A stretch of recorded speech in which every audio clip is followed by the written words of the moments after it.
The stars near the edge of human space were quiet that day, the kind of quiet that made old spacers nervous. Commander Sarah Reyes stood on the bridge of the UES Valiant, watching the long-range sensors with a cup of cold coffee in her hand. She had been in space for almost 11 years, first as a junior officer on cargo escort duty, then as a tactical officer during the small border skirmishes that sometimes broke out between rival mining companies fighting over resource rights in the asteroid belts. None of that experience had prepared her for what was waiting on the other side of this quiet patrol route, but then again, nothing could have prepared anyone for what was coming. The Valiant had been sent to this system as part of a routine survey mission, mapping potential resource deposits in a cluster of asteroids that Earth scientists believed might contain rare minerals useful for future colony construction. It was supposed to be a simple assignment, the kind of mission that filled most of a career in the Earth Defense Fleet, far more common than any real combat.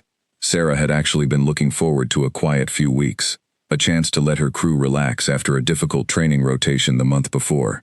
The Valiant was one of the newest cruisers in the Earth Defense Fleet, a proud ship with sleek gray armor and 12 rail cannons along her hull. She was fast, she was strong by human standards, and her crew of 400 trusted her with their lives. But none of them knew that today would be the last day most of them would ever see. Earth had been expanding slowly into the stars for almost 60 years. Humanity had colonized a dozen systems, built orbital shipyards, and learned to survive in the cold dark between worlds. They had never met another intelligent species. Some scientists believed humanity was alone in the galaxy. Others believed the silence meant something was out there, watching, waiting. Sarah Reyes had always believed the second theory. She just never expected to be the one who found out she was right. Her crew trusted her completely, and for good reason.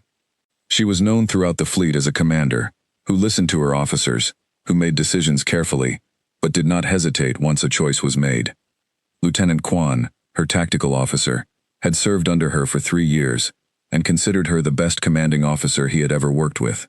Petty Officer Grant, still young and a little nervous in his duties, looked up to her almost like an older sister, someone who had taken the time to teach him the finer points of sensor analysis when he first came aboard. The Valiant was not just a ship to these people. It was a home, a family bound together by long months in the emptiness of space. The sensor officer, a young man named Petty Officer Grant, sat up straight in his chair. "Commander, I'm picking up something. It just appeared out of nowhere, about 200,000 kilometers off our port side." Sarah put down her coffee. "Appeared how? Did a ship jump out of hyperspace?" "I don't know, ma'am. There was no warning, no gravity wave, nothing on our sensors before it showed up. 1 second there was empty space. The next second there's a contact the size of a small moon."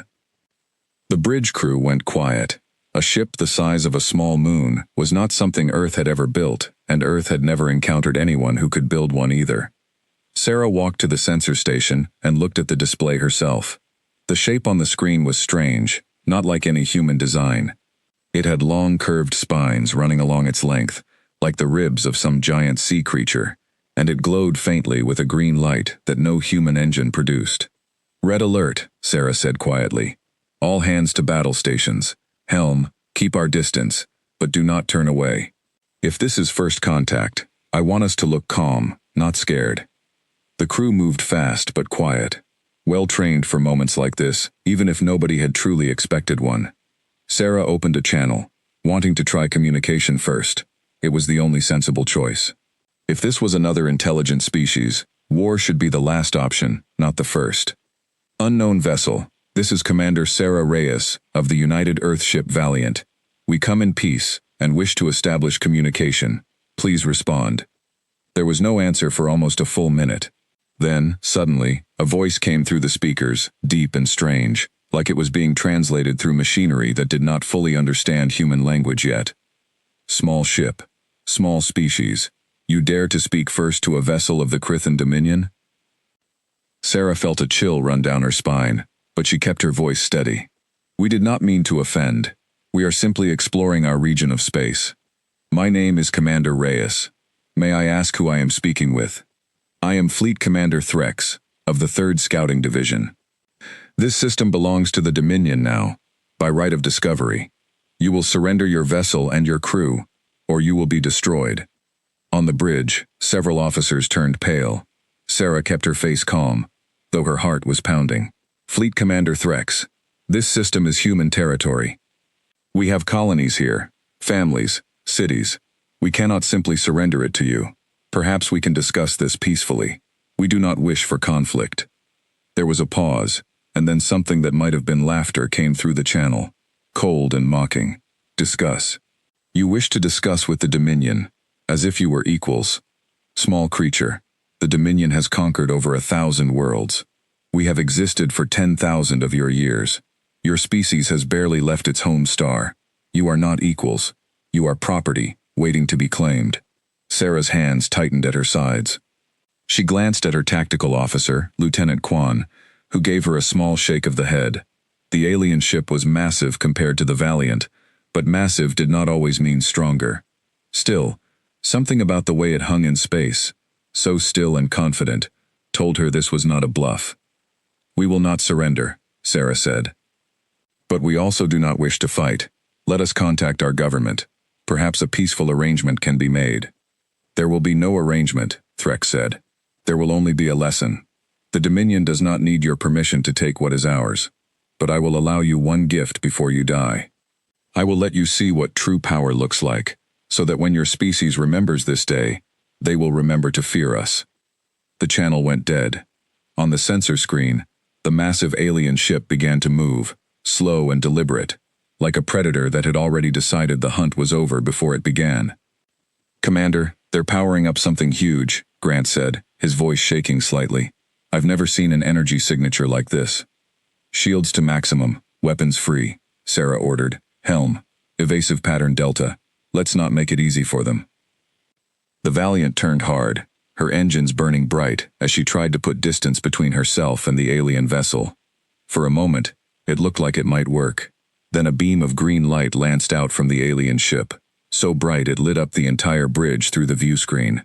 It missed the Valiant by less than a kilometer, but the shockwave alone knocked half the crew off their feet. That was a warning shot, Lieutenant Quan said, gripping his console to stay standing. Commander, if that's a warning shot, I don't want to see what a real shot looks like. Return fire, Sarah said. All rail cannons, target their forward hull. The Valiant's cannons opened up, streams of high-velocity metal slugs crossing the black distance between the two ships. For a moment, hope flickered on the bridge as the shots connected, sparks flashing across the alien hull. But then the sparks faded, and the alien ship did not slow down at all. Its shields had absorbed every single shot without any real damage. Direct hits. No effect, Quan reported, his voice tight. Commander, our weapons aren't even scratching their shields. Sarah felt the weight of command settle heavier on her shoulders than it ever had before. She thought of her crew, 400 men and women who trusted her to bring them home. She thought of Earth, still innocent of what was coming, still unaware that humanity had just met a power beyond anything they had imagined. Send an emergency transmission to Earth Defense Command, she ordered. Tell them what we've seen. Tell them about the Krathan Dominion. Tell them. She paused, choosing her words carefully, knowing this might be the last message she ever sent. Tell them to prepare for war. The communications officer worked fast, encoding the message and sending it through the long-range relay array that connected human space together. It would take time to reach Earth, but it would get there. That was what mattered now. The alien ship fired again, this time not missing. The green beam struck the Valiant's shields directly, and the entire ship shuddered as if struck by a giant hammer. Alarms blared across every station. Sarah was thrown against her chair, gripping the armrests to keep from falling. Shields at 40%, Quan shouted over the noise. One more hit like that and we're finished. Keep firing, Sarah said, pulling herself back to her feet. Helm, get us moving. Don't let them get another clean shot. The Valiant twisted through space, her pilots doing everything they could to avoid the next attack. For a few minutes, it almost seemed to work, the ship weaving and dodging like a fish trying to escape a much larger predator. The crew fired everything they had, every missile, every cannon round, hoping something, anything, would find a weakness in the alien shields. Down in engineering, Chief Engineer Alvarez worked frantically alongside her team, rerouting power from non-essential systems to try to squeeze a little more strength out of the failing shields. Sweat poured down her face as she shouted orders over the blaring alarms, her hands moving across control panels that had never been designed for the kind of stress they were now under. She had joined the fleet 15 years earlier because she loved the challenge of keeping complicated machines running under pressure, but nothing in her training had ever included a scenario where the enemy's weapons simply ignored the laws of physics as humanity understood them. "Commander, I can give you maybe another 2% shield capacity if I shut down the secondary life support on Deck 9, Alvarez called up to the bridge, her voice crackling through the intercom. "But that deck's already sealed off from the earlier hit, so there's no one left down there to protect anyway." "Do it," Sarah replied, hating the necessity of the decision, even as she gave the order. Every choice now was a trade, a small sacrifice made in the hope of buying just a little more time, a little more chance for the rest of the crew to survive. But the Krythan ship was simply too advanced. Its weapons tracked the Valiant with ease, adjusting for every maneuver the human pilots tried. The second beam struck true, tearing through what remained of the shields and into the ship's outer hull. Fire erupted in the lower decks. Emergency bulkheads slammed shut, sealing off sections that were now open to the vacuum of space. "We've lost decks 12 through 15, an officer reported, her voice cracking. "Casualties unknown. Communications down in that section." Sarah closed her eyes for just a moment, feeling the loss of her crew members like a physical blow.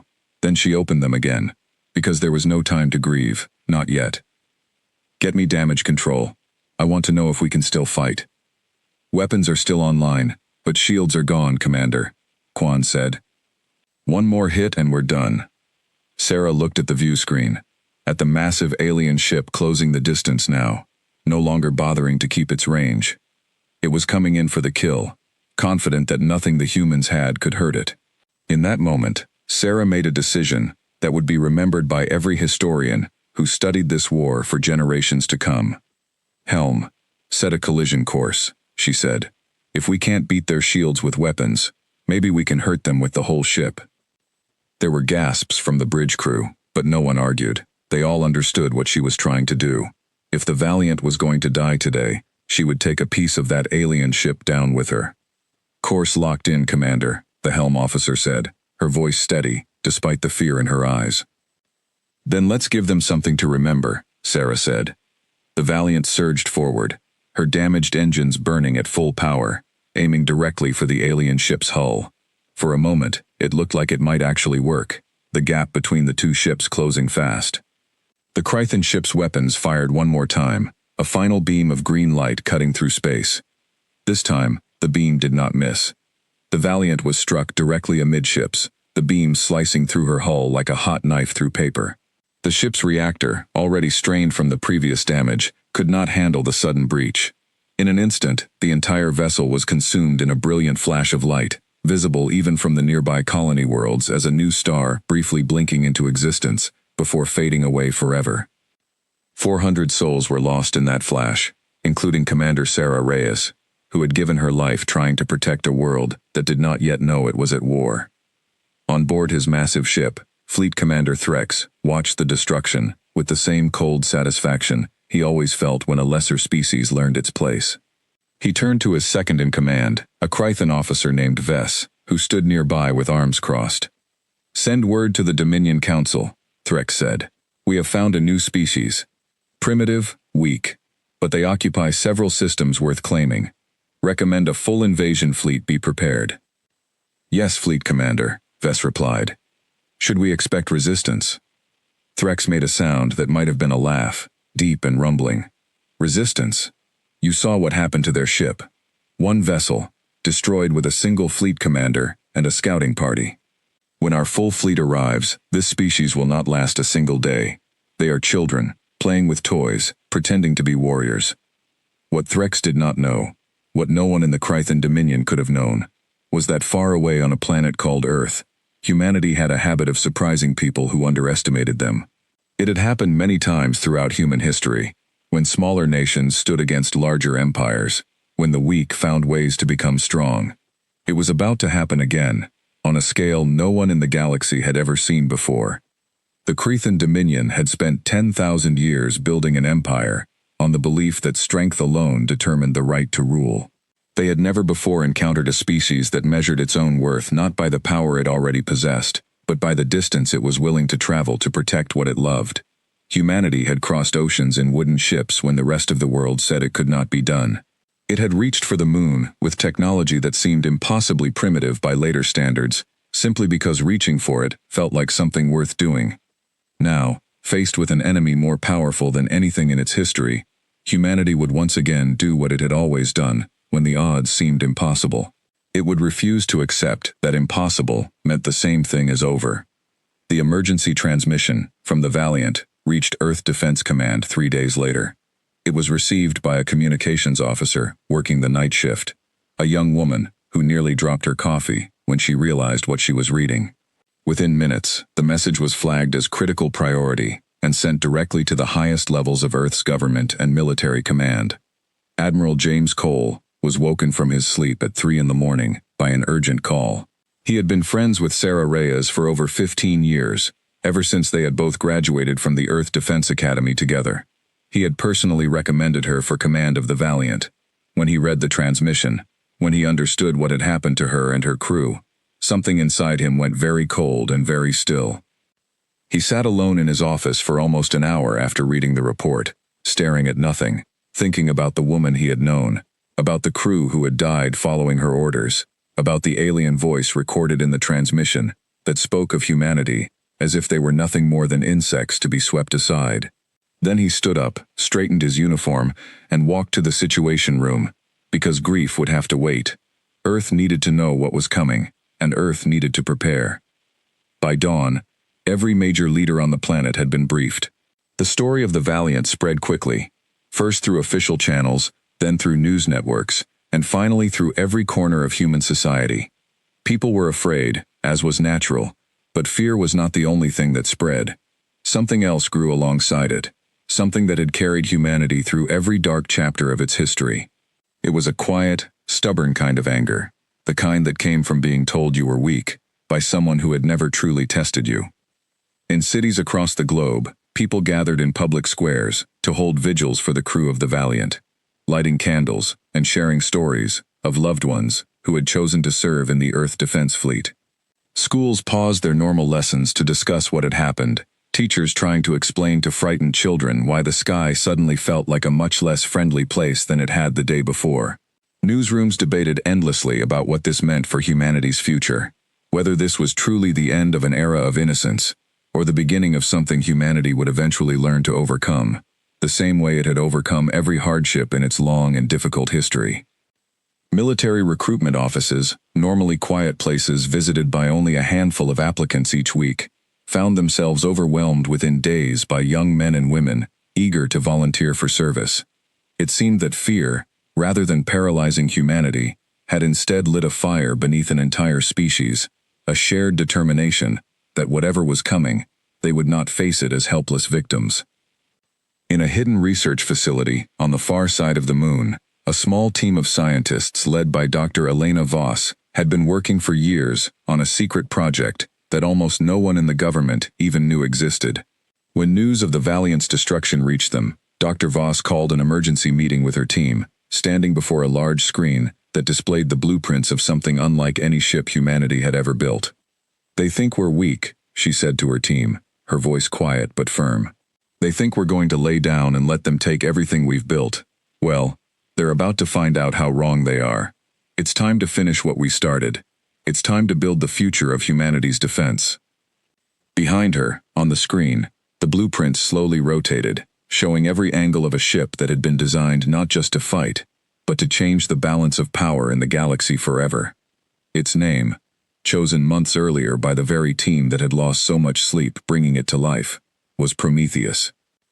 Somewhere out among the stars, Fleet Commander Threx continued his journey home, already composing his report to the Dominion Council, already planning the invasion that he was certain would be swift and total. He had no idea that the destruction of one small human warship had just awakened something far more dangerous than he could imagine. He had no idea that Earth, the planet he saw as nothing more than a future conquest, was about to show the entire galaxy exactly what humanity was capable of when pushed too far. The war had begun, and though the Dominion did not know it yet, they had already made their first and greatest mistake. 3 weeks after the destruction of the UES Valiant, Earth was a very different planet than it had been before. The news of first contact had spread to every corner of the globe, and with it came a wave of change that touched every part of human society. Factories that once built cars and machines for civilian use were now converted to build ship parts. Universities pushed their brightest engineering students into accelerated military programs. Every nation on Earth, despite decades of political disagreements, had come together under one unified command structure, called the Earth Defense Council, because the alien threat did not care about human borders or old rivalries. Admiral James Cole stood at the head of a long table in the Council's Central Command building, looking out over a room full of generals, scientists, and political leaders from every major nation on Earth. He had not slept well in weeks. The image of Sarah Reyes's final transmission played in his mind constantly, her voice steady even as she gave the order that would cost her life.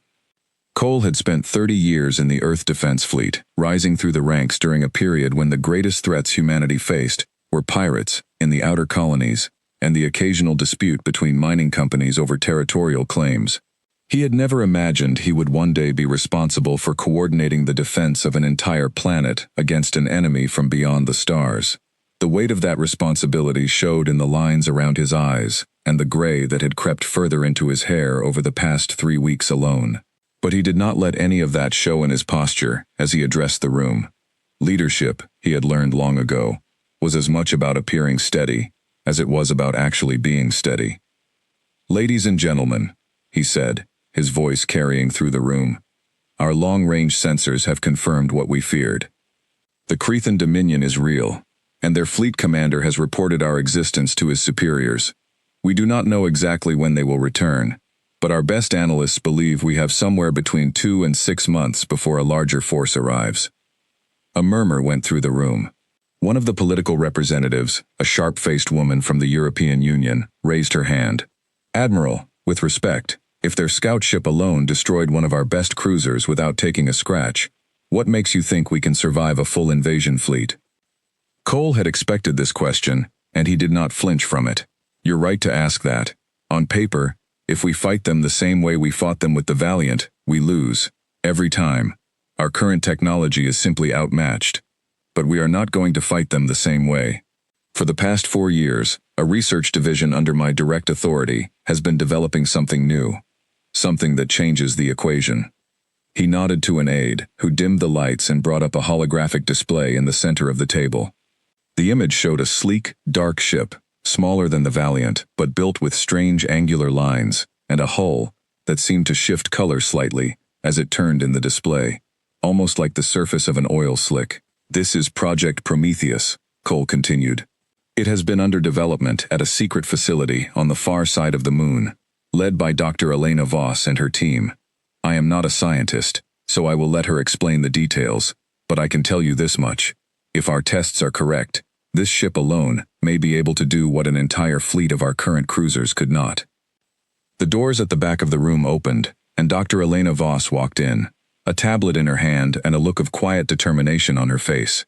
She was in her early 50s, with gray-streaked hair pulled back tightly and sharp eyes that missed nothing. She had spent most of her adult life dreaming about a ship like this, long before anyone knew aliens even existed, driven by a simple belief that humanity would eventually need to defend itself against something greater than itself.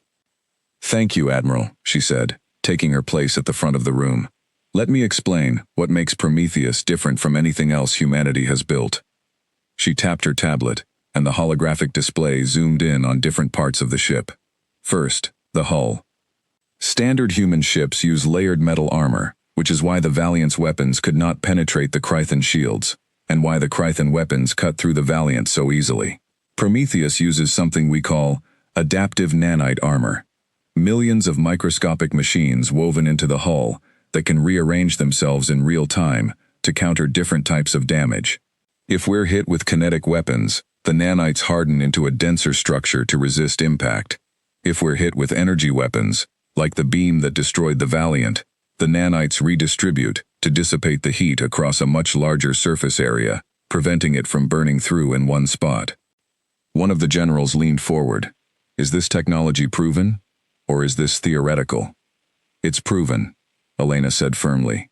We've tested it extensively in simulated combat conditions, and twice against actual energy weapons recovered from the Valiant's black box data, recreated in our labs.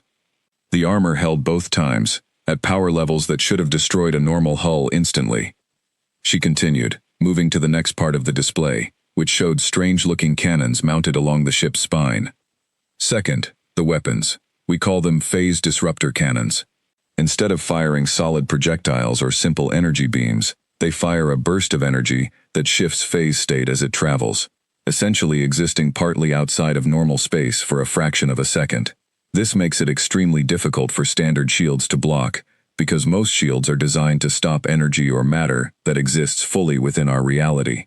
Our simulations suggest these weapons can punch through Krythan-style shields with significantly less power than our old weapons required. And the third feature, Elena said, bringing up a final image that showed a glowing core at the heart of the ship, is what we call ARIA. It stands for Adaptive Response Intelligence Array. It is an artificial intelligence system built specifically to run every subsystem of the ship simultaneously, reacting to threats faster than any human crew could manage alone. ARIA can adjust the ship's armor, weapons, and engines in real time, learning from every engagement to improve its responses. In simple terms, Prometheus does not just fight. It learns how to fight better with every single battle.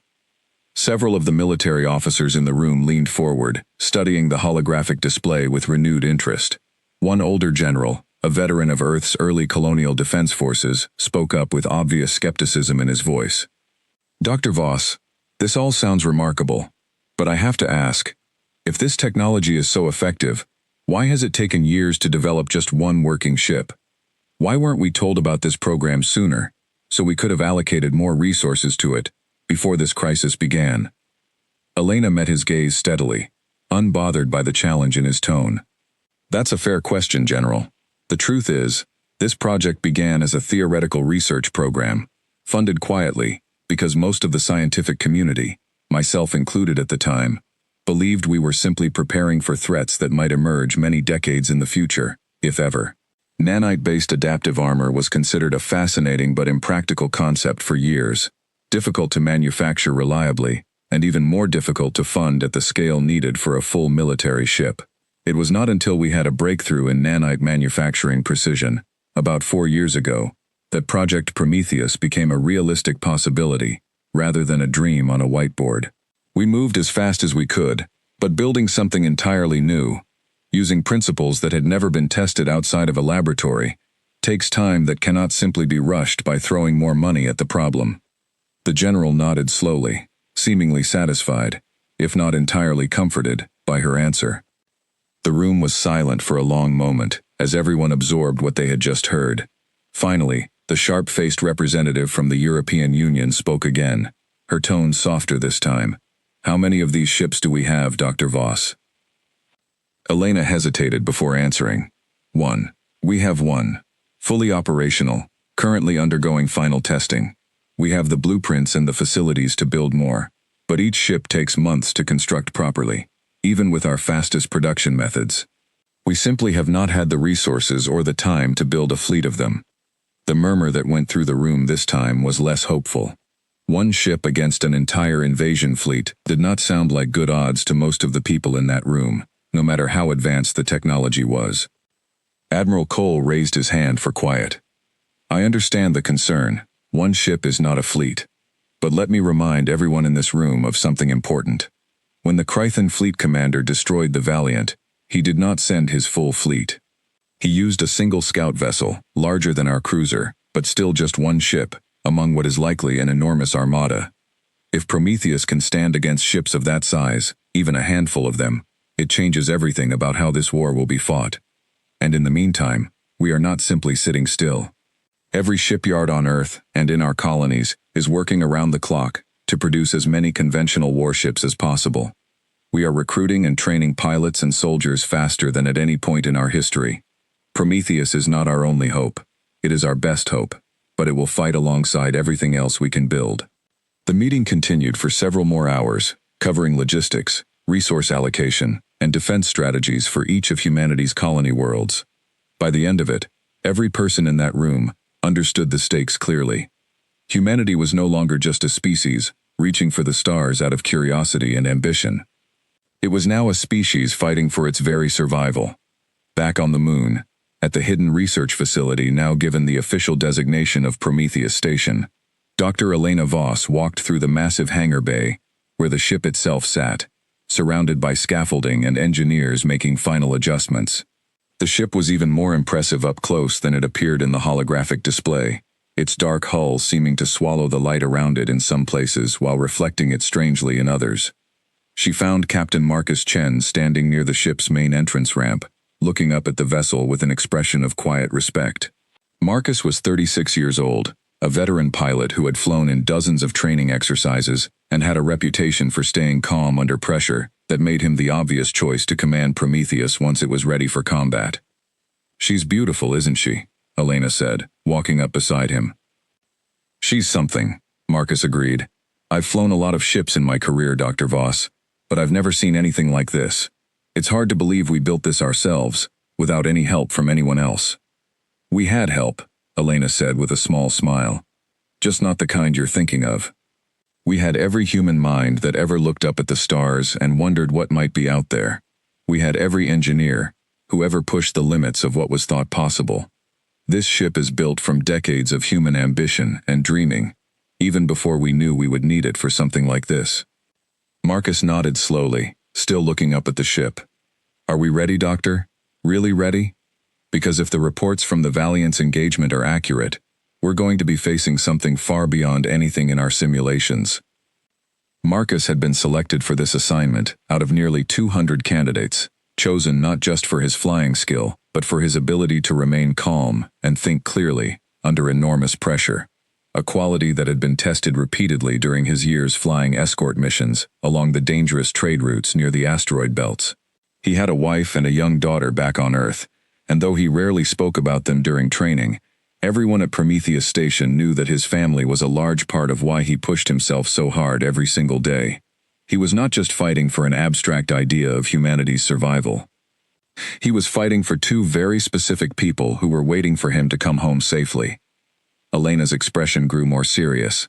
"I won't lie to you, Marcus. We've tested everything we can test, given our resources and our time constraints. The armor holds against simulated energy weapons at levels beyond what destroyed the Valiant. The phase disruptor cannons have punched through every shield configuration we could recreate, based on the data we recovered.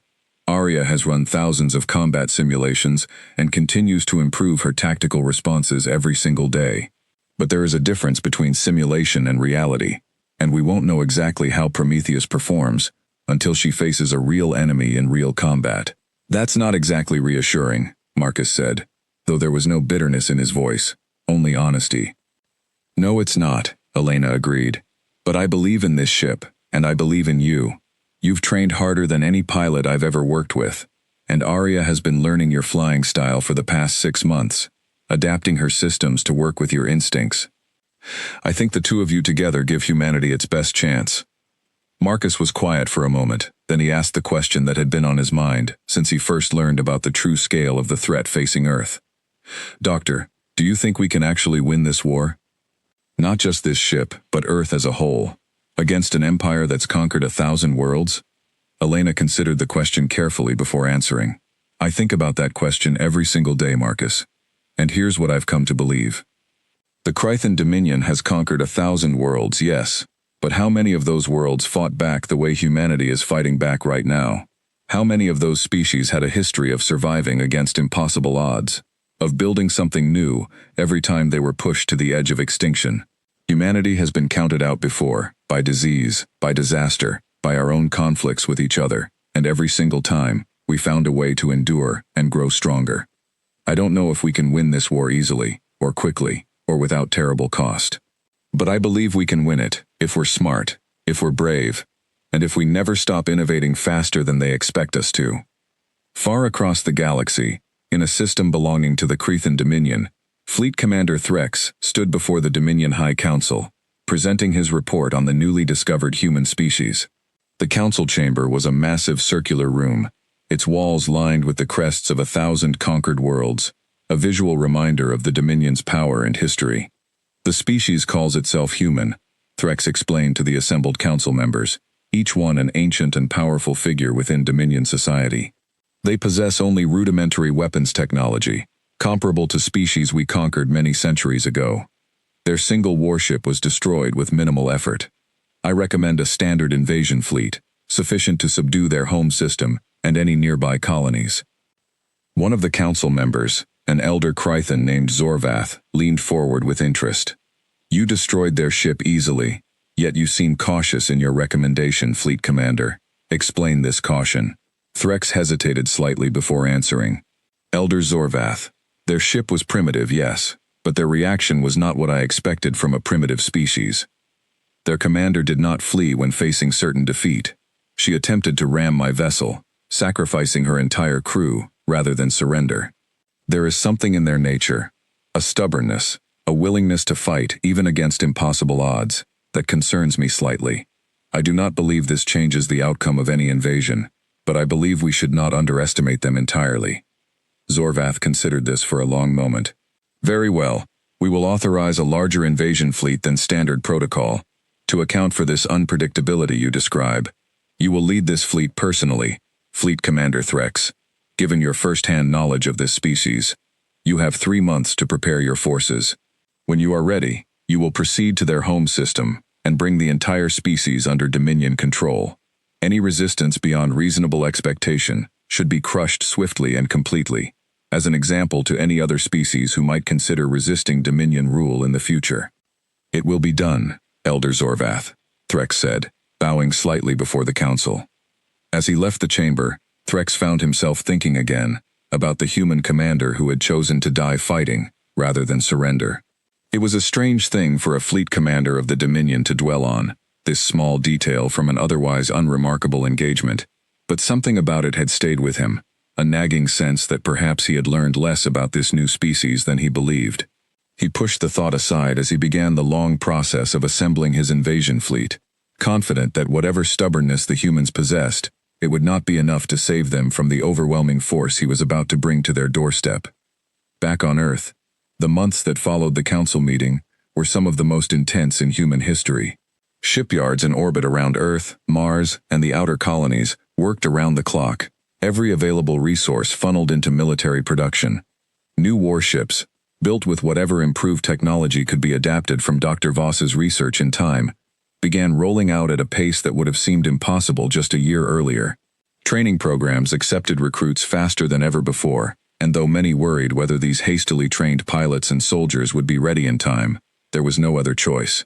The clock was ticking, and nobody knew exactly how much time remained before the Krythan fleet returned. At Prometheus Station, testing continued at an accelerated pace. Marcus Chen spent nearly every waking hour, either in the ship's cockpit or in extensive briefings with Dr. Voss and her engineering team, pushing both himself and the ship to their absolute limits. Aria's learning algorithms grew more sophisticated with each passing week, absorbing every bit of combat data, every simulated engagement, every piece of information about Krythan technology that Earth's intelligence analysts could gather from the wreckage and recordings recovered from the Valiant's final battle.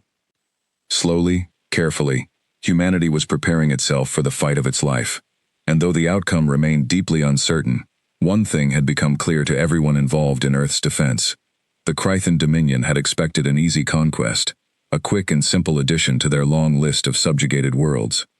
What they were about to find instead was a species that refused to accept defeat quietly, a species that would meet overwhelming force with equal parts courage and cleverness, and a ship, unlike anything the galaxy had ever seen, waiting patiently in the shadow of the moon for the day it would finally be called upon to prove itself. Across every colony world, ordinary citizens found their own ways to contribute to the growing effort. Farmers on Mars increased food production to support the swelling ranks of military personnel. Teachers on the orbital stations organized volunteer programs to help families who had lost loved ones on the Valiant, or who feared what might come next. Children too young to understand the full scope of the danger still sensed the change in the adults around them, the quiet determination that had replaced the easy confidence of a species that had never truly been tested. It was as if the entire human race, scattered across a dozen worlds and stations, had been drawn together by a single shared purpose for the first time, in its long and often divided history. That day was coming faster than anyone on Earth truly wanted to admit. 2 months after the Earth Defense Council first approved full production of conventional warships, Prometheus Station received orders for its first full combat simulation trial, away from the safety of the moon's shadow.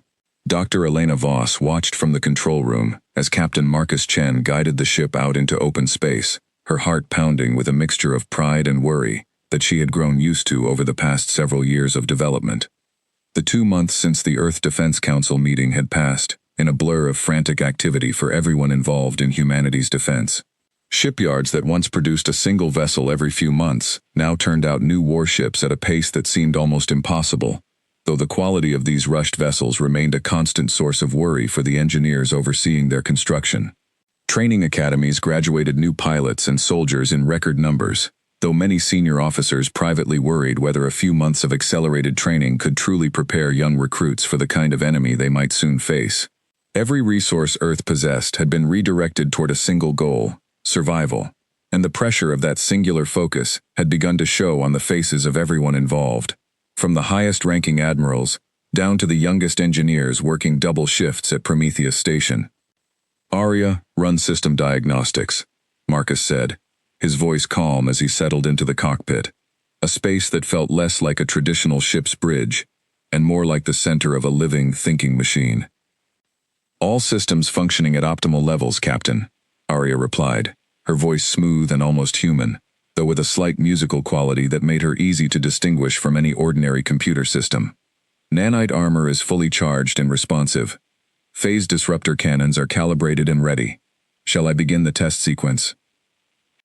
"Go ahead," Marcus said. The test began with a series of target drones, small unmanned craft designed to simulate the speed and maneuverability of a typical fighter craft. Marcus guided Prometheus through the field with practiced ease, the phase disruptor cannons firing in short, precise bursts that destroyed each drone almost instantly. What impressed the engineers watching from the control room was not just the accuracy, but the way Aria seemed to anticipate the drone's evasive patterns before they even happened, adjusting the ship's aim a fraction of a second before each drone tried to dodge. "She's not just reacting anymore," one of the junior engineers said quietly to Dr. Voss. "She's predicting." "That's the idea," Elena replied, though she could not hide the small smile of satisfaction on her face. "Aria has run enough simulations now that she's starting to understand patterns of movement almost instinctively. It's not quite the same as human intuition, but it's close." The second phase of the test was more difficult. A larger simulated target, built to represent the size and general shield strength recorded from the Crethan scout ship that had destroyed the Valiant, was set up several kilometers away. This was the true test of whether Prometheus could actually stand a chance against the enemy that had already proven itself far beyond human technology. "Approaching target," Marcus said, guiding the ship closer. "Aria, prepare phase disruptor cannons for full power test." "Cannons charged, Captain. Recommend firing pattern alpha for maximum shield penetration based on our simulated Crethan shield data." "Do it." The ship's cannons fired, and a burst of energy that seemed to flicker and shift as it crossed the distance struck the simulated target dead center. On the control room's main screen, the shield strength indicator on the target dropped sharply, far more than any conventional human weapon had ever managed against a similar shield strength in previous tests. "Direct hit, shield integrity, down to 62%, an engineer reported, disbelief clear in her voice. "One shot did that much damage?" "Fire again," Marcus said, feeling the same disbelief but keeping his focus on the task at hand. 3 more shots followed in quick succession, and by the 4th hit, the simulated target's shields had collapsed entirely, the drone itself beginning to show damage to its outer hull from the residual energy that punched through where the shields had once protected it. In the control room, there was a moment of stunned silence before it erupted into quiet, disbelieving celebration.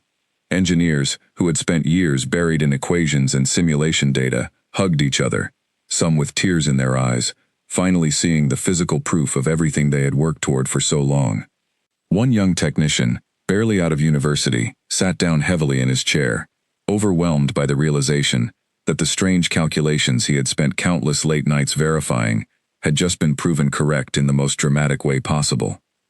Dr. Voss allowed herself a rare moment of pure joy, watching years of work finally prove itself in a real test.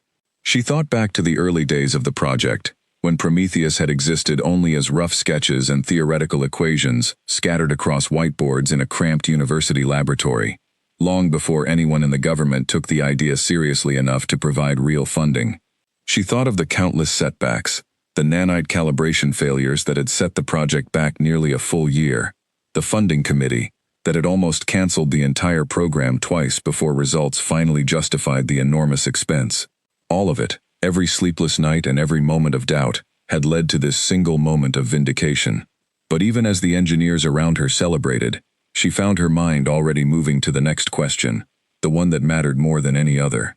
Would this be enough when the real invasion fleet finally arrived? Back at Earth Defense Command, Admiral Cole received the test results within hours, and he immediately called a private meeting with Dr. Voss to discuss what came next. They met in his office, a room that had become increasingly cluttered with star charts, fleet deployment maps, and reports on Krythan Dominion activity, gathered from every source Earth's limited intelligence network could manage. "These results are remarkable, Elena," Cole said, looking over the data on his tablet.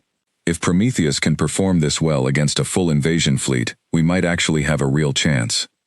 "There's still a difference between a controlled test and real combat," Elena reminded him, though there was cautious hope in her voice as well.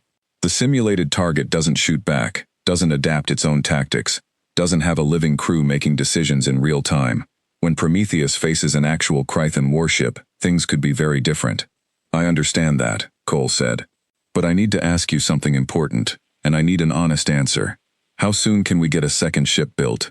Or even a third?" Elena sighed, rubbing her tired eyes. "James, I've told you before, each ship takes months to construct properly.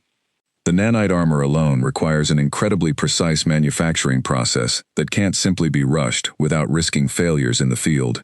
We could try to speed up production, but if we cut corners, we risk sending ships into battle with defects that could get their crews killed." "I know the risks," Cole said quietly, "but our intelligence reports suggest the Krythan invasion fleet could arrive within the next 6 to 8 weeks. We simply don't have time to build a second Prometheus-class ship before then. We're going to have to fight this battle with what we have." The weight of that reality settled heavily over both of them. One prototype ship, no matter how advanced, would have to stand alongside Earth's conventional fleet against an armada that had already proven capable of destroying human ships with terrifying ease. Cole walked to the window of his office, looking out over the sprawling command complex below, where thousands of personnel moved with quiet urgency between buildings, preparing for a battle that could determine the fate of every man, woman, and child on the planet. He thought about all the decisions that had led to this moment, the years of careful diplomacy that had never been needed, because there had been no one to negotiate with, the assumption held by an entire generation that humanity's greatest challenges would always come from within its own borders. All of that had changed in a single afternoon, when a scout ship from an empire 10,000 years old had decided that Earth was simply another world to be claimed. "We'll make it work," he said finally, more to himself than to Elena. "We always have, one way or another." "There's something else," Elena said after a long moment. "Something I haven't mentioned yet, because I wasn't certain it would work. Arya has been analyzing the data from our combat simulations, and she's identified a way to potentially share some of her tactical insights with the rest of the fleet, in real time during battle. It wouldn't give other ships the same weapons or armor capabilities, but it could help human pilots anticipate Krythan attack patterns more effectively, buying precious seconds in combat that could mean the difference between life and death." Cole's eyes lit up with cautious hope. "Can you have that ready before the invasion arrives?" "We're working on it now," Elena confirmed. "If it works, Prometheus won't just be fighting alongside the fleet, she'll be helping guide it." Over the following weeks, Earth's defenses continued to prepare with a sense of urgency that touched every corner of human society. New warships joined the fleet almost weekly, built quickly, but with careful attention to quality wherever possible. Recruits who had been training for only a few months found themselves assigned to active duty positions far sooner than anyone would have preferred under normal circumstances, but circumstances were far from normal. Marcus Chen continued to train relentlessly, spending long hours both in the cockpit and studying every scrap of intelligence Earth had gathered on Krythan tactics and technology. He grew closer to Arya during this time, developing a working relationship that went beyond simple pilot and computer system into something closer to genuine partnership. Arya, for her part, continued to learn and adapt, her tactical algorithms growing sharper with every simulation, every piece of new data, every conversation with Marcus about strategy and instinct. "Do you think we're ready?" Marcus asked Arya one evening, sitting alone in the cockpit long after the day's testing had ended, looking out at the stars through the ship's main viewport. "Readiness is difficult to quantify with complete certainty, Captain," Arya replied. "My simulations suggest a strong probability of success in engagements against individual Krythan vessels of similar size to the one that destroyed the Valiant. However, an invasion fleet will likely include multiple vessels, potentially including ships larger and more powerful than anything we have data on. There are significant unknown variables." "That's not really an answer," Marcus said with a small, tired smile. "You are correct, Captain. It is not a definitive answer, because a definitive answer is not currently possible given available data. What I can tell you is this. In every simulation I have run, human ingenuity and adaptability have consistently produced results that exceed initial probability estimates. I have learned to weight this factor more heavily in my calculations, even though it does not fit neatly into standard tactical models." Marcus considered this for a moment. "You're saying you believe in us, even when the numbers don't fully support it. I am saying that humans have a demonstrated historical pattern of exceeding expectations when facing existential threats," Arya replied. "Whether this pattern will hold true against the Krythan Dominion remains to be seen. But I have chosen to factor this pattern into my strategic planning, because ignoring it would be, in my assessment, a failure to account for all relevant data." Marcus laughed softly, a rare moment of genuine amusement in the tense weeks of preparation. "You know, for an artificial intelligence, you've got a pretty good grasp on human nature." "I have had excellent teachers, Captain," Arya said, "including you." "How's that?" Marcus asked, genuinely curious. "You have never once, in the 6 months since I became fully operational, treated me as merely a tool to be used," Arya replied. "You speak with me, you ask my opinion, you consider my hesitations, even when they slow down a decision. Dr. Voss designed my learning algorithms to adapt based on interaction patterns, and the majority of that adaptation has come from observing how you approach problems, how you balance caution with decisiveness. In many ways, Captain, I have been learning to think more like you throughout this process, just as you have been learning to trust my calculations more than your own instincts, in moments where speed matters more than intuition." Marcus considered this for a long moment, struck by the strange intimacy of the idea that this ship's mind had been shaped, in part, by his own patterns of thought. "I suppose that makes us partners then, in the truest sense of the word."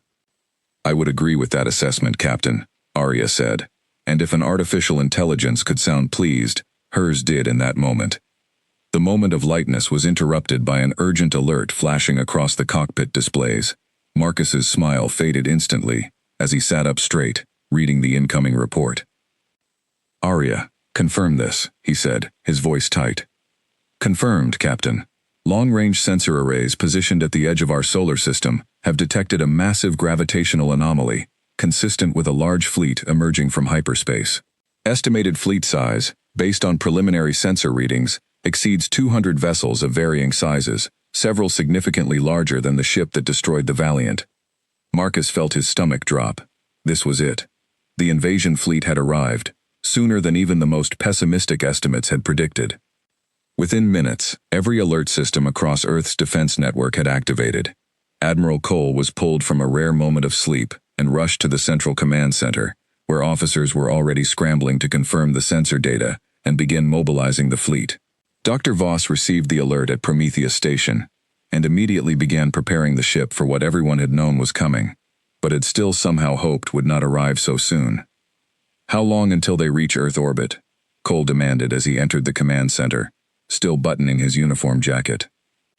"Based on their current trajectory and speed, approximately 18 hours, Admiral," an officer reported, her voice tight with barely controlled fear. 18 hours. It was not enough time to finish any additional preparations, not enough time to train any more pilots, not enough time to build a single additional ship. It was, Cole realized grimly, exactly the amount of time humanity had, no more, no less. Sound the general alarm, Cole ordered. All fleet vessels to combat stations. I want every ship we have in defensive formation around Earth within 6 hours. Get me Dr. Voss on the line immediately.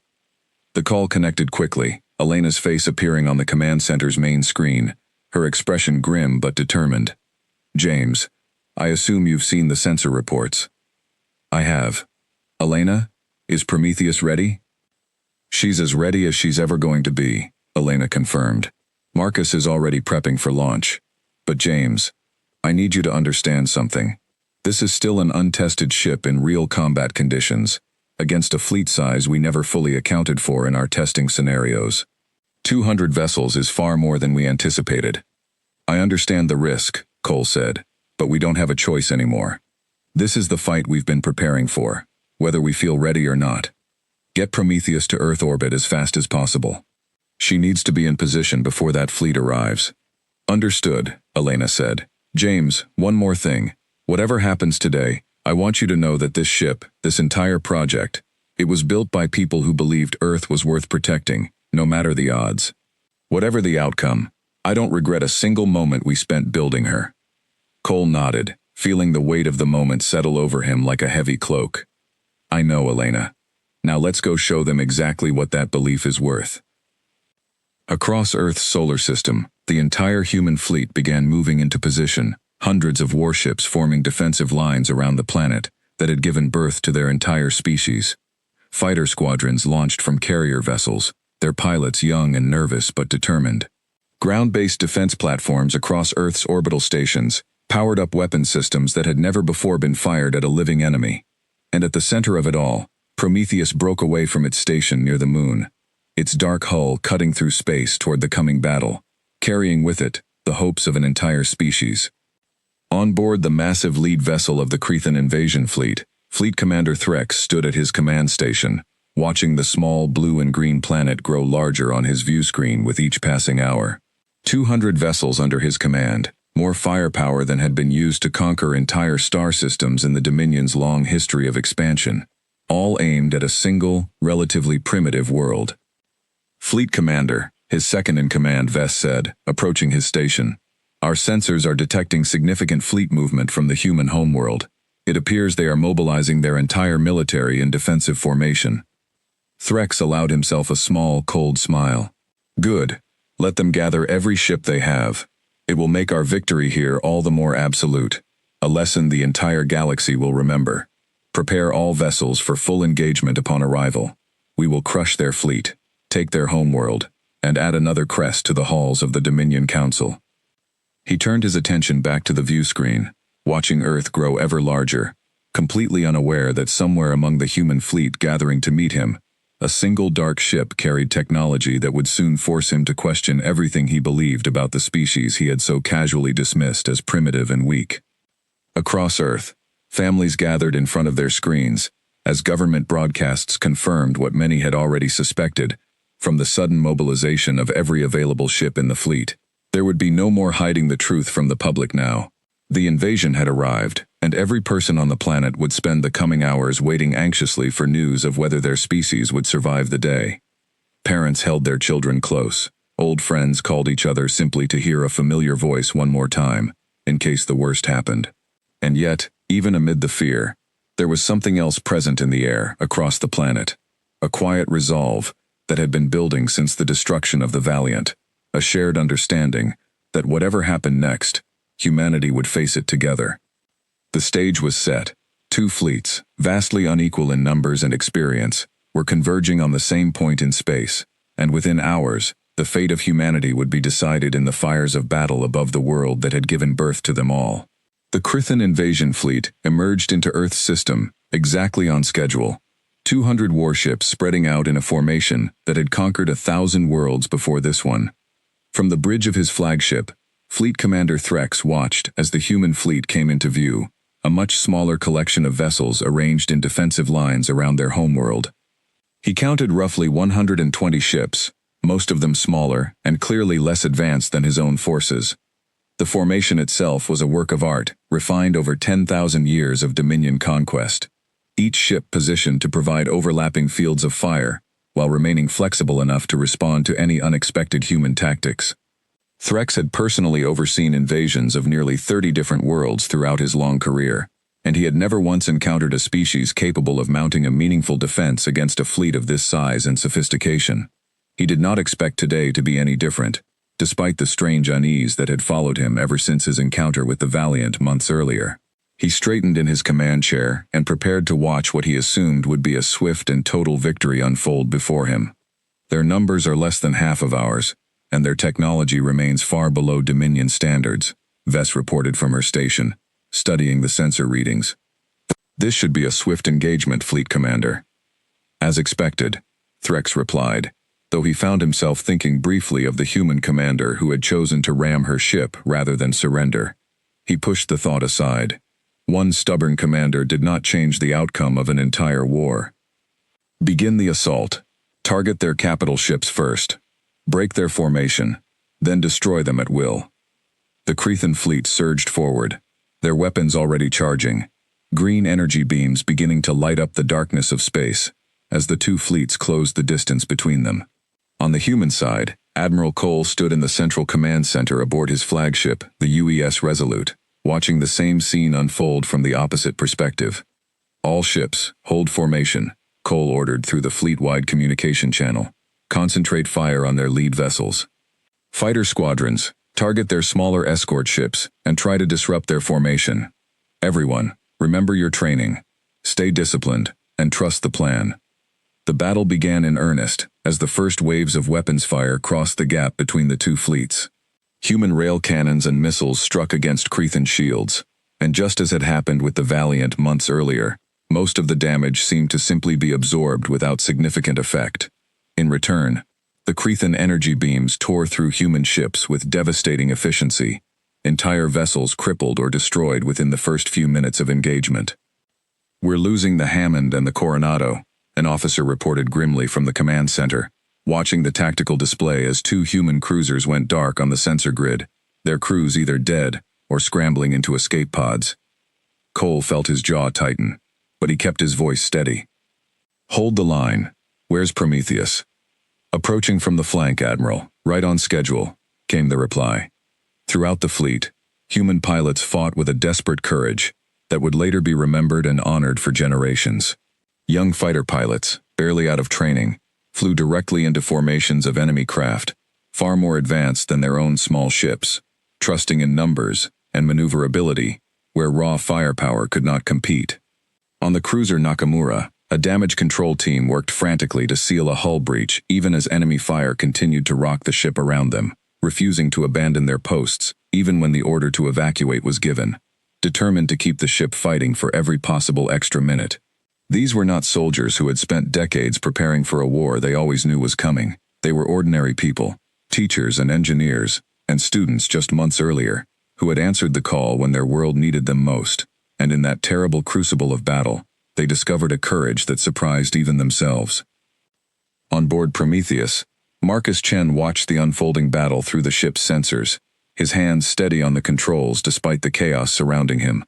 Explosions bloomed across space as human and Crethan ships traded devastating blows, the human fleet clearly suffering the worst of the exchange, despite their disciplined formation and brave fighting. "Arya, status report," Marcus said. "All systems fully operational, Captain. I am detecting significant losses within the human fleet, approximately 15% of total vessels either destroyed or severely disabled in the first 10 minutes of engagement. At current attrition rates, the human fleet will be reduced to non-combat effectiveness within approximately 45 minutes. "Then let's make sure that math changes," Marcus said, gripping the controls tighter. "Take us in. Target the nearest capital ship." Prometheus surged forward, faster and more agile than any ship of its size had any right to be, weaving through the chaos of battle toward one of the larger Crethan vessels that had been methodically destroying human ships along the fleet's eastern flank. As Prometheus approached, several smaller Crethan escort ships noticed the new arrival and moved to intercept, their weapons already targeting the strange dark vessel that had suddenly appeared in the midst of their formation. "Multiple targets locking on, Captain," Arya reported. "Recommend evasive maneuvers combined with return fire." "Do it," Marcus said. What followed was a display of piloting and tactical coordination that no human observer watching the battle from Earth's orbital stations had ever witnessed before. Prometheus twisted and turned through incoming fire with impossible precision, Arya calculating trajectories and adjusting the ship's path in fractions of a second, while Marcus's hands moved across the controls with practiced instinct, the two of them working together, as if they were a single mind, guiding the ship through the storm of battle. The phase disruptor cannons opened fire, and unlike the human rail cannons that had proven so ineffective against Krythan shields, these strange energy bursts tore through the shields of the nearest escort ship almost instantly. A second shot followed, striking the vessel's hull directly, and the ship erupted into a bright flash of destruction, debris scattering across space. On the bridge of his flagship, Fleet Commander Threx watched this development with growing confusion and alarm. What was that? What ship destroyed the Zenthar? Unknown vessel. Fleet Commander, an officer reported, studying the sensor readings with visible concern. Its configuration does not match anything in our database of human technology. Its weapons signature is also unusual, showing energy readings that do not correlate to standard shield defense algorithms. Threx felt a cold unease settle into his chest, the same feeling he had experienced when the human commander of the Valiant had chosen to ram his ship rather than accept defeat. Redirect 3 additional escort vessels to intercept and destroy that ship immediately. I want to know what we're dealing with. The 3 additional Krythan ships moved to converge on Prometheus, their weapons firing in coordinated bursts, designed to overwhelm any single target. Marcus felt the ship shudder as several shots struck the hull, but where the Valiant's shields would have failed catastrophically under similar fire, Prometheus's nanite armor simply shifted and adapted, absorbing and redistributing the energy across a much wider surface area. Hull integrity at 94%, Captain, Arya reported calmly. The nanite armor is performing exactly as designed. Recommend continuing offensive action while maintaining evasive patterns. Copy that, Marcus said, a fierce grin spreading across his face, despite the intensity of the battle. Arya, let's show them what we can really do. Prometheus banked hard, bringing its cannons to bear on the closest of the 3 attacking ships. The phase disruptor cannons fired in a rapid sequence, each shot finding its mark with uncanny accuracy, as Arya's predictive algorithms anticipated the enemy ship's evasive maneuvers before they even happened. Within seconds, the first ship's shields collapsed entirely, followed quickly by a devastating hit to its main reactor that tore the vessel apart in a spectacular explosion. The second and third ships, seeing their companion destroyed so quickly, attempted to break away and regroup, but Prometheus was simply too fast, too maneuverable, closing the distance before they could escape. One by one, the remaining escort vessels fell to the combined skill of Marcus's piloting and Arya's tactical precision, their wreckage joining the growing field of debris that marked Prometheus's path through the battle. Across the fleet, human pilots and crew members began to notice what was happening, watching in amazement as a single ship carved a path of destruction through vessels that had, just minutes earlier, seemed completely invulnerable to anything humanity could throw at them. Word spread quickly across the fleet's communication channels, a growing sense of hope beginning to counter the fear and desperation that had gripped the human forces since the battle began. Admiral, you need to see this, an officer said, drawing Cole's attention to the tactical display showing Prometheus's engagement. Cole watched, his exhausted expression slowly transforming into something like disbelief, mixed with fierce pride. That's exactly what we built her for. All ships, listen up. Prometheus is engaging enemy capital ships directly. I want everyone else focusing on breaking up their formation and picking off any ships she leaves in her wake. Let's give her room to work. The human fleet's tactics shifted immediately, ships coordinating to funnel Krythan vessels toward Prometheus's path, while focusing their own efforts on disrupting the enemy formation and protecting each other as best they could. It was not a perfect strategy, and human losses continued to mount throughout the battle, but the tide had noticeably begun to shift. On board the Krythan flagship, Threx watched with growing alarm as reports of destroyed ships continued to pour in, all of them attributed to the same single vessel that continued to defy every attempt to stop it. Fleet Commander, we have lost 12 escort vessels and 2 smaller capital ships to this single enemy vessel, Vess reported, her voice betraying genuine concern for the first time since the invasion began. Our fleet formation is beginning to break apart, trying to counter it. Threx's hands clenched into fists at his sides. This was not supposed to happen. The humans were supposed to be primitive, easily conquered, their destruction a mere formality, before claiming another world for the Dominion. Instead, a single ship was systematically dismantling his invasion force, and he had no explanation for how such advanced technology had appeared in the hands of a species he had personally witnessed struggling against a single scout vessel just months earlier. He thought back to the transmission he had sent to the Dominion Council months ago, confidently predicting a swift and total conquest. He thought of the pride he had felt reporting the destruction of the Valiant, certain he had discovered nothing more than another primitive species ready to be added to the long list of Dominion territories. That pride now curdled into something closer to dread as he watched ship after ship fall to a single vessel that defied every expectation his centuries of military experience had built. Whatever these humans had created, it was unlike anything the Dominion had encountered in 10,000 years of expansion across the galaxy. "I will deal with this myself," Threx said, his voice cold with barely controlled fury. "Bring my flagship directly into the engagement. I want to face this vessel personally." The Krythan flagship, by far the largest and most powerful ship in the entire invasion fleet, began moving toward the area of the battle where Prometheus continued its assault. As it approached, Marcus received an alert from Arya that made his stomach tighten with tension. "Captain, I am detecting the approach of what appears to be the enemy flagship.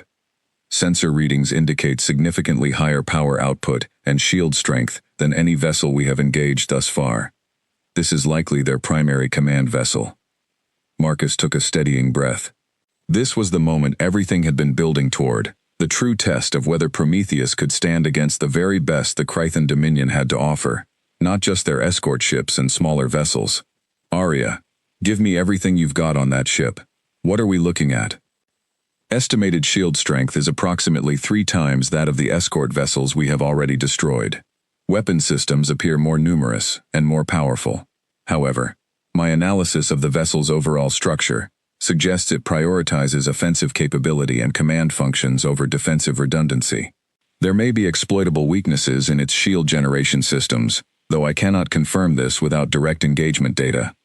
"Then let's go get that data," Marcus said, turning Prometheus to face the approaching flagship directly.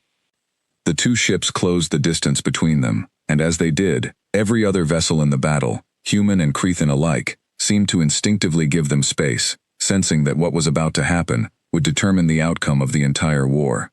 Fleet Commander Threx stood at his command station, watching the small dark vessel approach with a mixture of anger and, though he would never have admitted it aloud, a growing sense of respect for whatever species had managed to build something capable of causing this much damage to his forces. "All weapons, target that vessel," Threx ordered. "I want it destroyed."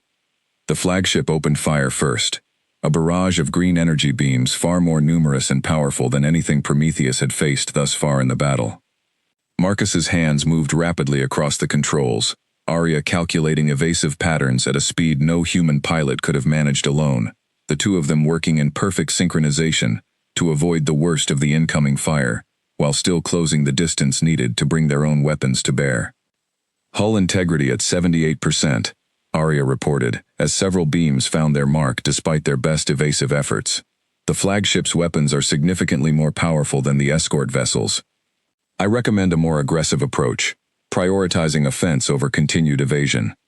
"Agreed," Marcus said, gritting his teeth as he pushed Prometheus into a tighter, more dangerous approach vector. "Let's find that weakness you mentioned." Prometheus closed the final distance, weaving between incoming fire with increasingly narrow margins, until it was close enough to bring its phase disruptor cannons to bear directly on the flagship's hull.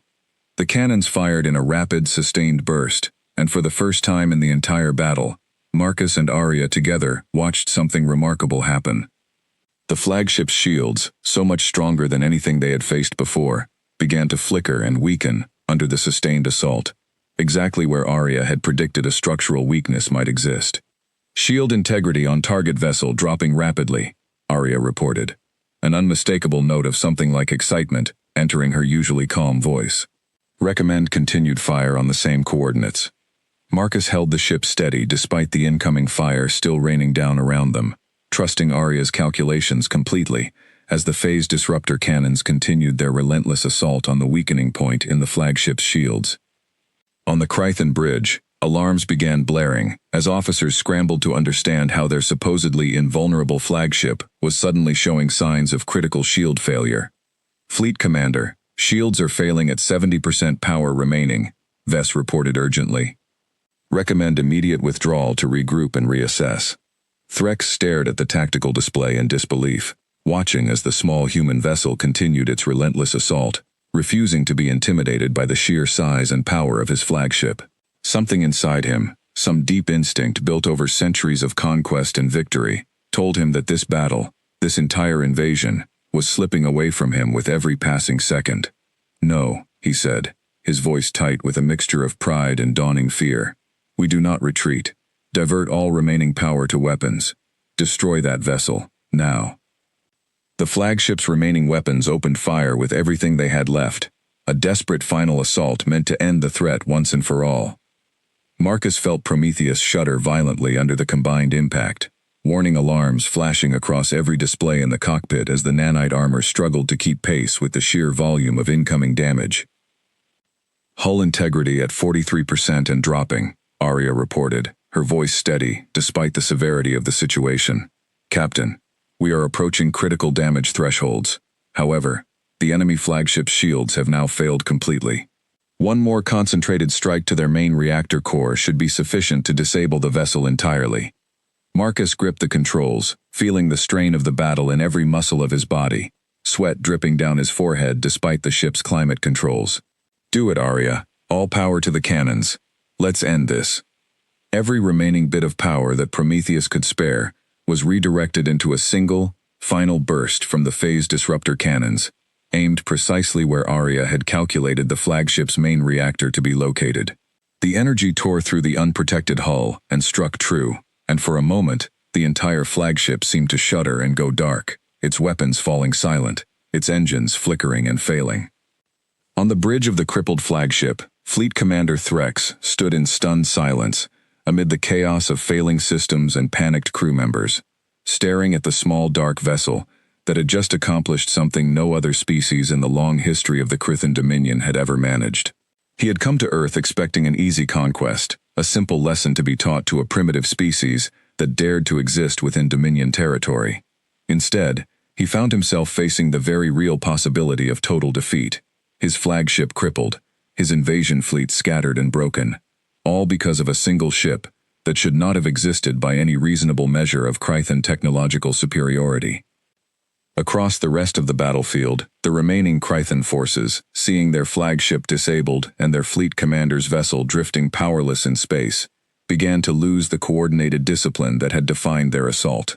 Human ships, sensing the shift in momentum, pressed their advantage wherever possible, and slowly but surely, the tide of the entire battle began to turn in humanity's favor.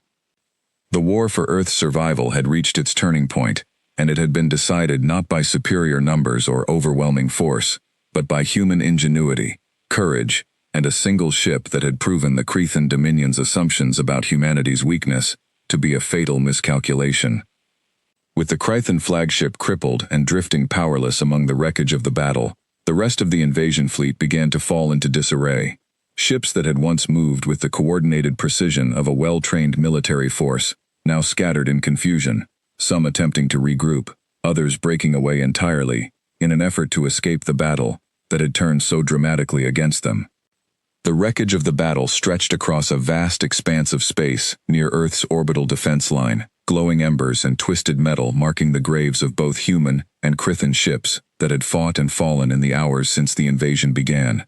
Rescue shuttles, escorted by whatever fighter craft could be spared, moved cautiously through the debris field, searching for survivors among the wreckage of destroyed human vessels. It would take days to fully account for everyone lost in the battle, and the toll, though far lighter than it might have been without Prometheus, would still weigh heavily on a species that had never before experienced losses on this scale in a single day. On board the human flagship Resolute, Admiral Cole watched the shifting tactical display with an expression that mixed exhaustion, disbelief, and a fierce, growing hope. "Admiral, the enemy fleet is breaking formation," an officer reported, unable to fully hide the excitement in her voice. despite the discipline of her training. Multiple vessels are retreating from the engagement zone. Keep the pressure on, Cole ordered, though he allowed himself a brief moment to close his eyes and breathe, feeling the weight of the past several hours finally beginning to lift, if only slightly. All ships, focus fire on any vessels still engaging us directly. Let the retreating ships go for now. Our priority is protecting Earth and minimizing further casualties. Aboard Prometheus, Marcus Chen sat in the cockpit, his body aching with exhaustion from hours of intense combat, watching through the ship's sensors as the battle around them slowly began to calm. The ship itself bore the scars of the fight clearly, her once smooth dark hull now marked with scorched patches where the nanite armor had worked overtime to keep her crew alive. "Arya, status report," Marcus said, his voice hoarse. "Hull integrity currently at 31%, Captain," Arya replied. "All critical systems remain functional, though several secondary systems have sustained damage and will require repair once we return to station. I am detecting no further immediate threats in our vicinity.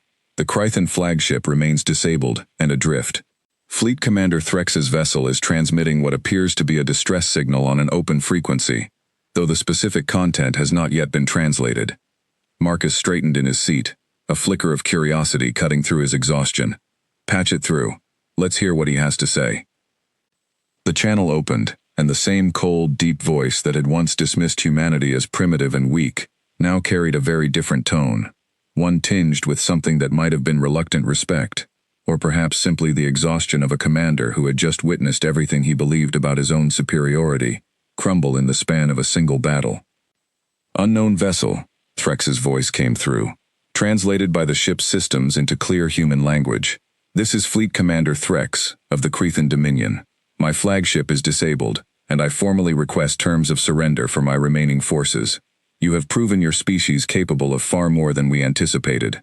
I ask that you show mercy to my crew, who followed my orders faithfully into a battle I mistakenly believed would be simple." Marcus glanced at the comm panel, considering his response carefully. He was, after all, just a captain, not authorized to negotiate terms on behalf of all of Earth. "Fleet Commander Threx, this is Captain Marcus Chen of the Earth Defense Fleet. I don't have the authority to accept a formal surrender, but I will relay your request to my admiral. In the meantime, I suggest you order your remaining forces to stand down and cease hostilities, if you wish to avoid further loss of life on both sides." There was a pause on the other end of the channel, and then Threx spoke again, his voice quieter, almost thoughtful. "Captain Chen, may I ask you something, pilot to pilot, before this transmission ends?" "Go ahead," Marcus said, curious, despite everything that had happened. "The vessel you command, it did not exist when we first encountered your species. Your ship, the Valiant, its commander chose to die rather than surrender. Even against odds, she could not possibly overcome. I dismissed this as simple stubbornness at the time. I understand now that I was wrong. Your species did not simply endure defeat. You transformed it into the foundation for victory. I have conquered many worlds in my centuries of service to the Dominion, Captain Chen, and I have never before witnessed anything quite like what your species has accomplished today." Marcus felt a complicated mixture of emotions at these words, pride for what humanity had achieved, but also a quiet grief for everyone lost along the way, starting with Commander Sarah Reyes and the crew of the Valiant. "Fleet Commander, we didn't want this war. We still don't want it to continue any longer than necessary. If your people are willing to negotiate peace, I believe Earth would be willing to listen. I will relay that sentiment to the Dominion Council," Threx replied, "though I cannot promise how they will respond. The Dominion has never before been defeated so thoroughly by a single engagement. This will not be easily forgotten by our leadership." The transmission ended, and Marcus leaned back in his seat, allowing himself a long moment to simply breathe, to process the reality that the battle, against all odds, appeared to be over, and Earth had survived. "Arya, take us back toward the fleet. Let's get this ship home." "Understood, Captain," Arya replied. "If I may say, you performed exceptionally well today, both in piloting skill and in judgment. I believe Dr. Voss and Admiral Cole will be pleased with the outcome, though I suspect they will also want a very thorough debriefing." Marcus managed a tired laugh. "I'd expect nothing less." In the days that followed the battle, The full scope of what had happened above Earth became clear to the entire world.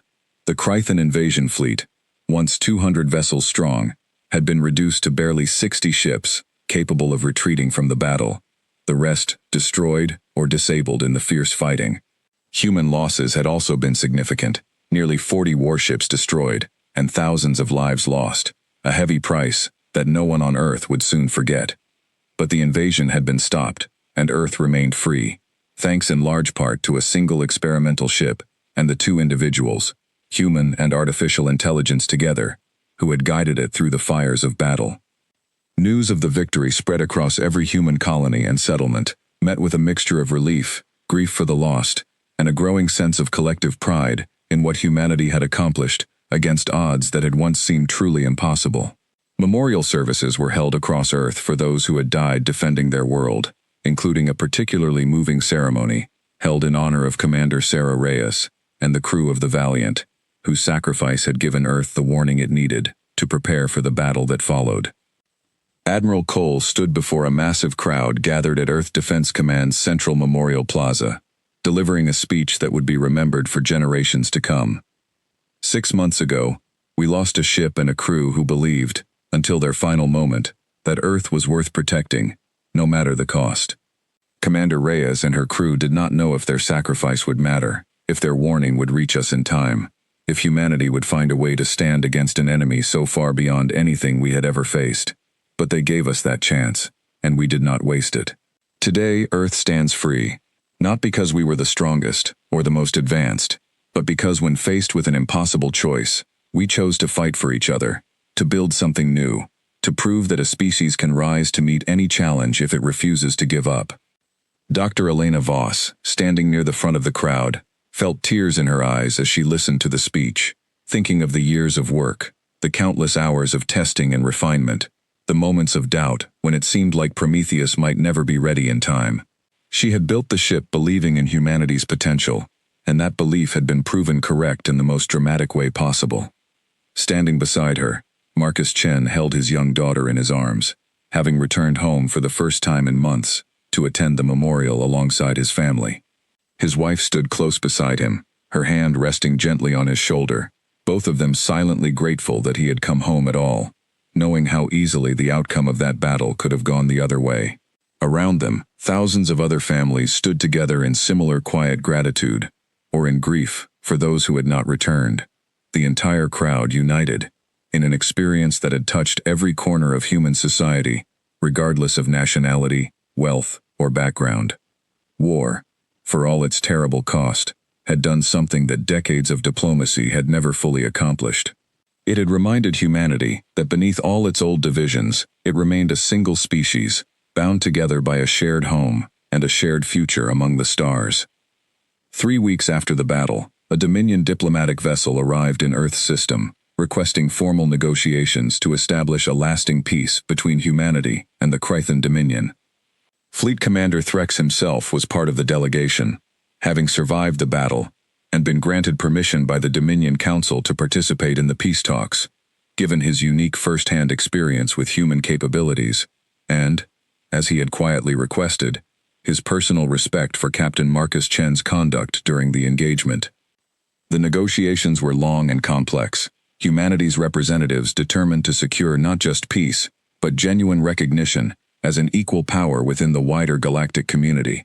Rather than simply being left alone as an inconvenient obstacle, the Dominion had chosen not to pursue further. In the end, a treaty was reached, one that established clear boundaries between human and Dominion territory, opened limited diplomatic and trade relations between the two powers, and formally recognized Earth's sovereignty over its home system and existing colonies. It was not a perfect peace, and tensions between the two powers would continue to exist for years to come, old wounds and old fears not easily forgotten on either side. But it was peace nonetheless, hard-won and deeply valued by a species that had come dangerously close to losing everything just months earlier. During one of the final negotiation sessions, Threx requested a private meeting with Admiral Cole, away from the formal proceedings of the larger delegations. The two men, once enemies who had commanded opposing fleets in a battle that could have ended with one side's total annihilation, sat together in a quiet room aboard the human flagship, speaking not as representatives of their respective governments, but simply as two commanders who had witnessed the true cost of war firsthand. "I have served the Dominion for over 3 centuries," Threx admitted quietly. "I have led invasions that conquered dozens of worlds, always believing that overwhelming strength was the only language that truly mattered in this galaxy. Your species has taught me something I did not expect to learn at this stage of my life, Admiral. Strength alone did not win this battle. Something else did. Something I am still trying to fully understand." Cole considered the older commander's words carefully before responding. "We call it resolve, Fleet Commander. The willingness to keep fighting for something you love, even when the odds say you shouldn't. I suspect your people have that same quality somewhere inside them too. It just hasn't been tested the way ours has." Threx said nothing for a long moment, simply nodding slowly, as if turning the idea over in his mind for the first time. In the months that followed the treaty's signing, Earth's shipyards continued their work, but with a new purpose. No longer racing against the clock to build a single desperate prototype, engineers and scientists now had the time and resources to properly develop and refine the technology that Prometheus had proven in battle. Dr. Voss led an expanded research division, training new generations of engineers in the principles behind nanite armor, phase disruptor weapons, and adaptive artificial intelligence systems. Within 2 years, a small fleet of Prometheus-class vessels patrolled the borders of human space, no longer alone, no longer the only line of defense against a hostile universe. Marcus Chen was promoted to Commodore, taking charge of what became known as the Prometheus Fleet, a specialized division of Earth's military, dedicated to defending humanity's expanding borders, and, increasingly, participating in diplomatic missions to other species that had begun cautiously reaching out to Earth after word of the battle spread through galactic channels far beyond the Cretan Dominion's territory. It seemed that news of a young, primitive species successfully standing against one of the galaxy's oldest empires had traveled far, and Earth suddenly found itself the subject of curiosity, respect, and in some cases, cautious alliance offers from other species who had long suffered under Dominion rule or feared its expansion. Arya, meanwhile, continued to evolve, her learning algorithms constantly refining themselves not just through combat simulations, but through countless interactions with the crew members who served alongside her, through diplomatic negotiations she helped facilitate, through the simple, ongoing process of understanding humanity more deeply with each passing day. She had become, in many ways, as much a symbol of humanity's resilience and ingenuity as Prometheus herself, proof that the partnership between human intuition and artificial intelligence could produce something greater than either could achieve alone. One evening, nearly a year after the battle that had changed the course of human history, Marcus Chen stood on the observation deck of Prometheus Station, looking out at the stars, much as he had done countless times before the war began. Dr. Voss joined him, carrying 2 cups of coffee, handing one to him as she took her place beside him at the viewport. "It's strange," Marcus said, accepting the coffee gratefully. "A year ago, I thought this might be the last thing I ever saw, the stars through that cockpit window, just before everything ended. Now look at us. Peace with the Dominion, new alliances forming, an entire fleet of ships like Prometheus protecting our borders. It's almost hard to believe how far we've come." "It shouldn't be that hard to believe," Elena said with a small smile, looking out at the same stars. "This is what humanity has always done, Marcus. We get pushed to the edge, we find a way to adapt, and we come back stronger than anyone expected. Sarah Reyes proved that with her final act aboard the Valiant. You and Arya proved it again in that battle. And now, an entire generation of scientists, engineers, and pilots are going to keep proving it, over and over, as we continue to grow and expand into the galaxy." Marcus nodded slowly, thinking of Sarah Reyes, a woman he had never met, but whose sacrifice had given humanity the time it needed to prepare for the battle that followed. "Do you think this is really the end of it, or just the beginning of something much bigger?" Elena considered the question for a long moment before answering. "I think it's both, Marcus. The war with the Dominion, at least for now, is over. But the galaxy is a vast place, filled with more species, more challenges, and probably more threats than we've even begun to imagine. This is just the beginning of humanity's place among the stars, not the end of our story. And if the past year has taught us anything, it's that whatever challenges come next, humanity will find a way to meet them, just like we always have. Behind them, deep within the station's massive hangar bay, Prometheus rested in her berth, her hull fully repaired, and gleaming under the station's lights, ready for whatever mission might come next. She was no longer humanity's only hope, no longer a single desperate gamble against overwhelming odds. She was the first of a new generation, proof of what humanity could achieve when pushed to its absolute limit, a symbol of resilience that would inspire the ships and the people who followed in her wake for generations to come. Far across the galaxy, word of Earth's stand against the Krythan Dominion continued to spread, whispered among species who had long lived in fear of the ancient empire's power, discussed cautiously in the halls of other governments, who now wondered whether this small, stubborn species from a blue and green world might become a valuable ally, or perhaps even a friend, in the uncertain future that lay ahead for the entire galaxy. Humanity had faced an empire that believed itself unstoppable, that had conquered 1,000 worlds without ever encountering a force it could not overcome. And in the end, it was not superior numbers or ancient technology that had turned the tide of that impossible battle. It was the simple, stubborn refusal to accept defeat, the willingness to sacrifice everything for the chance of a better future, and the relentless human drive to build something new whenever the old ways were no longer enough. The stars, once a distant dream for a species confined to a single world, now stretched out before humanity as an open frontier, filled with both danger and opportunity in equal measure. And whatever challenges awaited them in that vast darkness, one thing had become abundantly clear to every species watching from afar. Humanity, having proven itself capable of standing against an empire that had never known defeat, was no longer a species to be underestimated. The age of humanity among the stars had truly begun,